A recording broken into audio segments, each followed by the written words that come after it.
Naik ngaji nang YouTube apa entuk pahala? Entuk.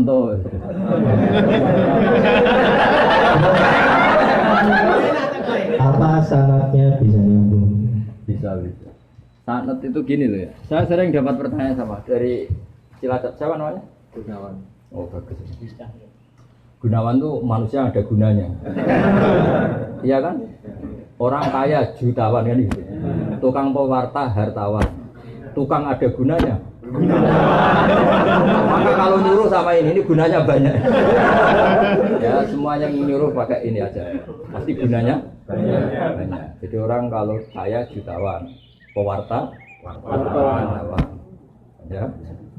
Kalau orang kelayaban bisa lawan wisata, tukang kelayaban kan. Jadi apa? Lawan. Kalau banyak gunanya, kalau banyak masalah. Begini ya, jadi ngaji saya di YouTube itu dari awal sudah saya ikhlaskan lillahi ta'ala, dan otomatis secara sanad itu tersambung. Yang ada syarat ketat itu kalau mau jadi mufti. Ya jadi apa? Mufti itu orang yang punya otoritas menghukumi halal haram, syarat tidak sahnya sholat atau syarat sah tidaknya nikah itu nggak boleh hanya sekedar ngaji di YouTube. Tapi kalau syarat ingin tahu kebaikan sudah cukup. Karena kebaikan itu ma'ruf, mudah dikenal oleh Jadi kalau syarat-syarat yang ketat harus ketemu gurunya, ngaji lama, terus akhlaknya harus baik, hafal Quran, hafal hadis, itu syarat untuk mufti, ya Pak? Mufti itu begini loh, fatwa sesuatu yang jelimet itu namanya mufti. Kalau sampean kan nggak perlu seperti itu. Makanya dengar ngaji saya yang bisa dilakukan, yang nggak ditunda itu sudah selesai. Dan potongannya ya nunda semua. Misalnya saya ngaji, wajib gak orang nyaur utang? Ya jawab. Wajib. Tahu toh? Tahu. Ditunda apa langsung? Tunda. Ketika kangen keluarga wajib gak terus ingin pulang atau ngirimin? Tapi ketika ada tadi kantor cabang gitu wajib. Pikirannya mulai macam-macam. Nah. Kenapa kalau mufti syaratnya ketat? Karena mufti itu akan menimbang hukum yang kayak iya, kayak tidak. Itu harus orang alim, nggak boleh hanya lewat itu. Saya beri contoh ya Mas Gunawan ya, kayak iya, kayak tidak. Misalnya gini, saya beri contoh. Kerja di Korea itu baik apa enggak? Kalau melihat sisi jauh dari keluarga agak baik. Tapi apa artinya deket tapi enak? Enak itu raine ketok terus rezekine ora tau ketok. Itu namanya enak. Jauh tapi gak enak karena levelnya kirimannya banyak. Lancar. Nah kalau istri kamu rata-rata nelpon kangen orangnya apa kangen kiriman? Kiriman. Nah itu kan terus ketika ada orang tanya baik mana merantau sama di rumah itu pas dah itu cuma itu hukum sosial, tapi seorang mufti pasti gampang kayak iya kayak tidak. Nah, itu butuh orang alim yang ngajinya tenanan. Tapi kalau hukumnya suami istri sebaiknya apa ya rukun. Itu kan nggak perlu mufti, pasti iya gitu apa? Pasti iya. Jadi saya jawab ya. Jadi kalau ngaji lewat YouTube itu sudah sah. Cuma tetap saja nggak sah kalau sebagai mufti. Mufti itu menentukan hukum halal. Misalnya kamu marung di warung Korea yang terkenal misalnya masak babi, tapi yang kamu makan bener-bener telur atau ayam, hukumnya gimana? Mesti mufti itu mikir. Kalau melihat ayamnya halal, tapi paling digoreng di wajan yang sama, diletakkan di piring yang sama, dan mereka nyuci piring pasti tidak dengan cara Kalau melihat itu kayaknya tidak halal. Tapi kalau melihat bisa saja, meskipun bisa saja pas jatah saya piringnya baru. Tapi meskipun kemungkinan itu entah. Tapi ya buat senam otak yang nggak mungkin dianggap mungkin saja. Tapi ini ya itu mufti. Misalnya sholat pesawat hukumnya gimana? Kalau melihat waktu sholat ya harus sholat. Tapi melihat kalau kamu sesuci misalnya, sesuci di pesawat itu wudunya kira-kira sempurna enggak? Buatan kan? Kalau sempurna dimarahin Awak apa? Kabih. Setelah wudhu tidak sempurna, kira-kira tetap wajib sholat apa enggak? Mesti jawaban pertama wajib. Lalu sholat ini namanya apa? Sholat dihormatin waktu, hanya menghormati waktu, tapi nanti setelah di kos-kosan atau di Korea harus dikodoi. Tapi ketika wajib ngodoi melihat wajah-wajah gini, wah sholat aja sudah untung-untungan, disuruh wajib kodok. Muftinya ngeper lagi. Karena wajah-wajah kayak sampean itu semua mufti pasti ngeper. Ini sholat fardu aja abot, apalagi disuruh kodok. Hanya kalau ditanya, hukumnya gimana Gus? Wajib sholat? Wajib ngulang enggak? Kamu enggak. Terus ada lagi orang tanya saya ini, orang nggak pernah sholat sampai 10 tahun. Setelah tobat tanya, saya wajib kodok nggak Gus? Tak lihat wajahnya itu kalau diwajibkan langsung nggak sholat. Akhirnya saya sebagai kiai ngakalin, ya sudah penting kamu sholat dulu aja lah, tidak usah tanya kodoknya. Setelah setahun datang lagi, sudah tahu nikmatnya apa? Sholat. Gus caranya kodok gimana? Sudah nggak tanya kodok wajib enggak? Caranya kodok gimana? Saya bilang ya pokoknya tiap sholat kamu 2 kali aja, nggak usah langsung banyak apa? Tiap sholat 2 kali. Yang satu untuk sholat wajib hari ini, yang satu untuk nyaur utang yang dulu. Karena kalau langsung dihitung 10 tahun tuh sebulan kali 5, 10 hari aja berapa? 10 hari kali 5 waktu sudah 50. Berarti tiap 1 bulan 150. 150 kali 12 berapa? Banyak ya. Kali 10 tahun. Lihat raweh saja dia takut apalagi.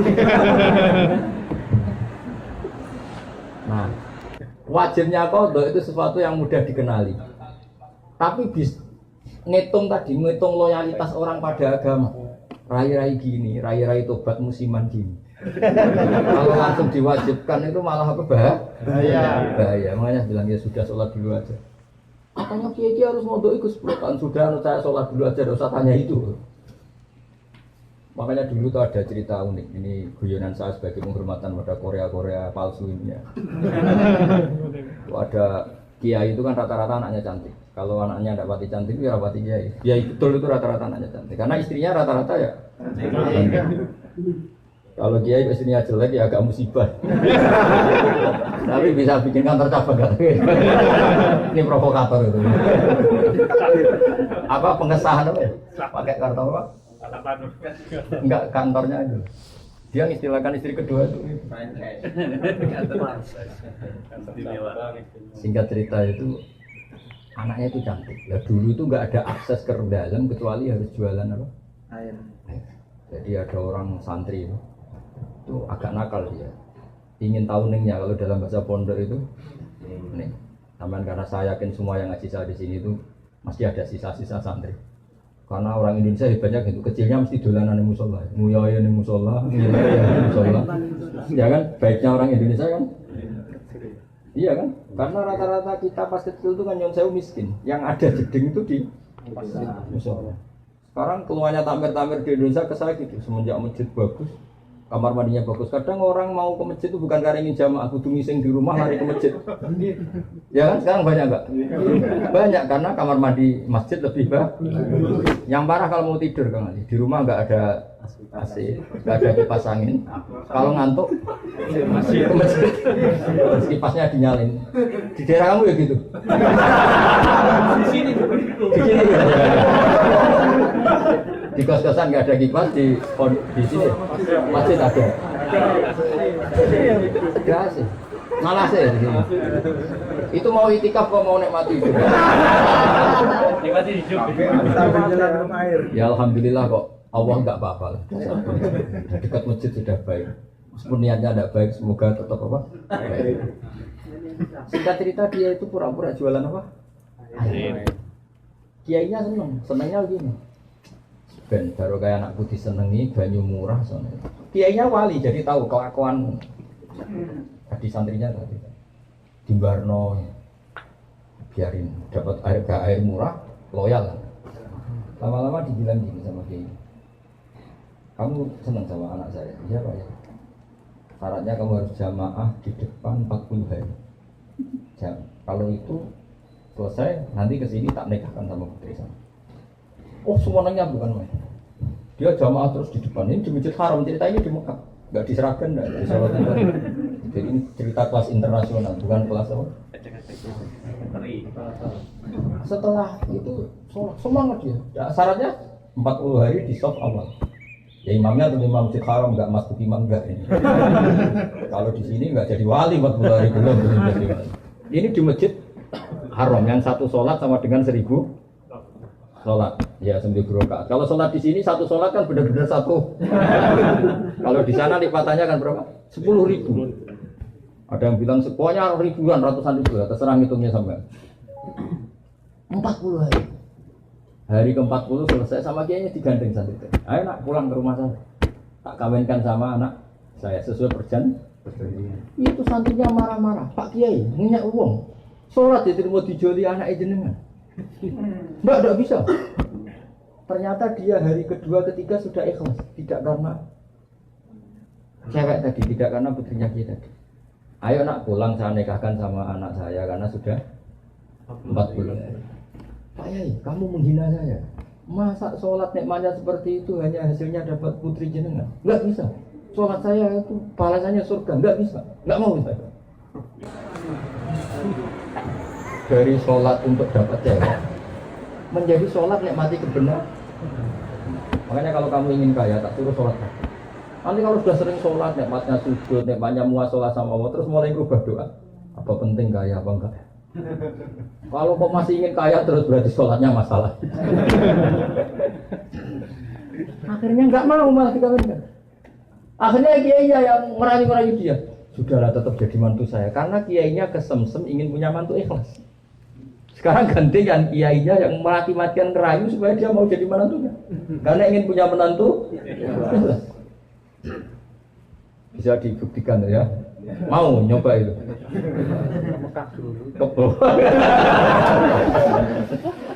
Nah, contohnya Anda harus Mekah. Misalnya Anda ingin kaya, dijazahi, disuruh sholat saja. Lama-lama nanti Anda akan muhasabah, mengkoreksi doa Anda. Betul enggak, betul enggak. Nah, Anda suka cewek, mati-matian, cinta mati. Setelah kamu sholat, nanti mesti ada alamat. Ternyata mimpi gambarnya angin topan. Saya pernah punya teman, sholat istikharah. Gambarnya itu angin topan. Ya macam-macam. Ya itu jadi itu artinya wasta'inu bisabri apa? Karena kita tidak pernah tahu yang maslahat untuk kita itu ke depan itu apa, kita tidak pernah. Makanya semuanya kita serahkan pada Allah Subhanahu. Ya, mungkin sampean kalau hidup di Jawa karena tetangga roh kiai kadang rapati senang. Karena kadang jenenge gawan tonggo, tapi gara-gara di Korea melihat Islam gak hidup malah sampean jadi kiai. Kalau di rumah jadi kiai RT saja nggak ngangkat ya. Tapi kalau di sini langsung kiai internasional. Iya, kalau kiai di Indonesia namanya kiai lokal, kalau sudah di sini Raisab. Jadi itulah hikmah yang dikersana Allah Subhanahu wa Ta'ala. Makanya berharap semoga keberadaan Anda di sini benar-benar ikut menyebarkan sujud, tauhid, tasbih di dunia. Ya sudah ya, cukup ini.